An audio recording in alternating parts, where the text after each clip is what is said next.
Bienvenidos a esta explicación detallada, donde vamos a desglosar uno de los factores más críticos y a menudo invisibles del comercio global.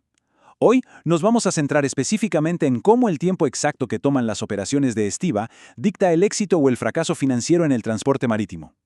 Entender esta dinámica es absolutamente fundamental para comprender por qué los costos logísticos suben o bajan de la forma en que lo hacen.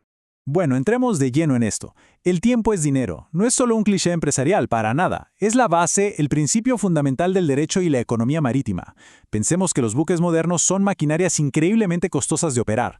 Cada hora que un barco pasa inactivo o simplemente esperando es capital que literalmente se evapora. Desde la perspectiva del armador, es de vital importancia que el buque experimente la menor demora posible para que todo el viaje sea verdaderamente rentable.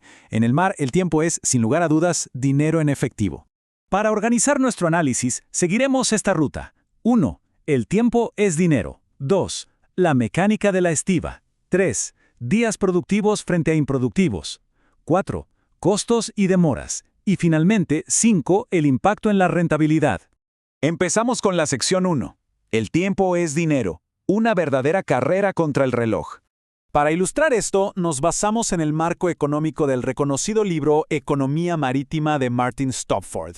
Su análisis nos enseña algo clave. El tiempo de un barco es un recurso que se agota constantemente. Es como un taxímetro gigante.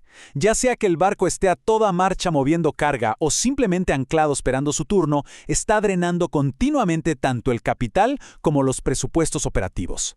Y esto se desarrolla en la práctica a través de una fórmula fundamental. Los días productivos de un barco, es decir, los días de carga que realmente generan ingresos, se calculan tomando los 365 días del año y restándole el tiempo fuera de servicio, los viajes en lastre, donde va vacío, y por supuesto, los días en puerto. La matemática es simple pero implacable. Cualquier reducción en los días que el barco pasa inactivo en el puerto incrementa directamente los días en el mar, que son, al final del día, los que verdaderamente generan beneficios.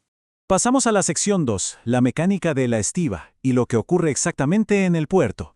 Es fundamental aclarar la definición técnica de la estiba. No es simplemente mover cajas de un lado a otro. Es la operación precisa de tomar la mercancía desde el instante en que está suspendida al costado del buque hasta que queda correcta y seguramente encajada dentro del mismo. Es una maniobra compleja que separa de manera estricta el manejo general en la terminal de la labor a bordo, exigiendo una precisión y una seguridad milimétricas. Y es que el proceso sigue un estricto orden cronológico. Primero, el traslado hacia el muelle. Segundo, la suspensión al costado de la nave. Y tercero, la estiba y el aseguramiento final. Todos estos movimientos toman bastante tiempo. De hecho, los llamados cargos por manipulación en terminal, o THC por sus siglas en inglés, existen precisamente para cubrir estos desplazamientos tan meticulosos. Sección 3. Días productivos frente a improductivos. Un contraste financiero brutal. Ahora, lo que resulta verdaderamente fascinante de esta diapositiva es el choque directo de dos realidades financieras opuestas.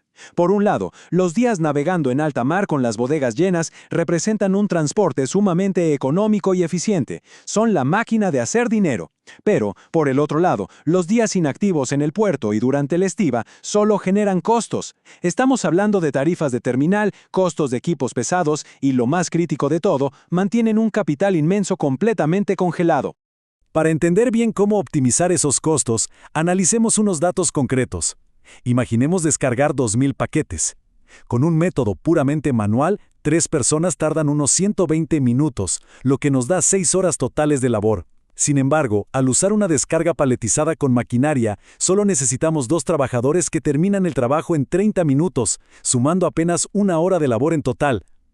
Las decisiones técnicas aquí alteran drásticamente el cronograma y por ende el costo financiero de la operación. Vamos a la sección 4, costos directos y adicionales, el peso implacable de las demoras. De los retrasos portuarios surgen los 3 grandes villanos que destruyen los márgenes de ganancia.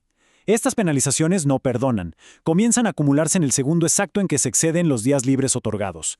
Tenemos las demoras, que te cobran por devolver un contenedor tarde. Las ocupaciones, que aplican cuando un contenedor utiliza el espacio físico de la terminal más de la cuenta.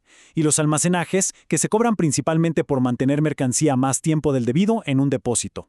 Así que el punto crucial a entender aquí es que estas multas no son lineales, son exponenciales. Si analizamos un caso real, Del día 1 al 10, el costo de almacenaje es de 442,50. Nada del otro mundo. Pero fíjense en el salto increíble entre los días 21 al 43, la cifra se dispara a casi 1,700. El castigo financiero es altamente progresivo y devora cualquier margen de utilidad comercial. Y esto nos lleva a nuestra última sección, la número 5, el impacto global en la rentabilidad. Llegados a este punto, vale la pena hacernos esta pregunta tan crítica. ¿Cómo afecta realmente la velocidad operativa a la cadena de suministro en general? Porque hasta ahora podríamos pensar que esto es solo un problema para los dueños de los barcos o para la terminal, pero la realidad es que el impacto se expande como un efecto dominó, alterando de forma directa los resultados financieros de cada importador. Y esto ilustra de manera brillante cómo se desata una reacción en cadena muy positiva cuando las cosas se hacen bien. Si logramos agilidad en la estiva, el producto está disponible mucho antes en el mercado, logrando una alta rotación de inventario. Al rotar más rápido, no necesitas tantos almacenes gigantescos para guardar mercancía, reduce los costos de posesión y matemáticamente el retorno sobre la inversión o ROI simplemente se dispara. Pero la otra cara de la moneda es dura. Tal como muestran las investigaciones de logística internacional, los puertos ineficientes y lentos obligan a que todos esos enormes sobrecostos y penalizaciones se trasladen directamente al precio final del producto. Esto no solo encarece las cosas para el consumidor local, sino que literalmente reduce la competitividad entera de un país en el implacable mercado global. Para cerrar nuestra explicación de hoy, nos gustaría dejarles con esta última reflexión. En un panorama internacional donde los cambios de fletes, las congestiones y las normativas son cada día más desafiantes e impredecibles, ¿no es el control del tiempo en puerto una de las poquísimas variables que aún podemos optimizar drásticamente? Administrar con inteligencia la velocidad de la estiva bien podría ser esa línea delgada que separa el crecimiento sostenido de las pérdidas millonarias. Ha sido realmente fascinante desglosar esta estructura juntos. Muchas gracias por acompañarnos en este análisis.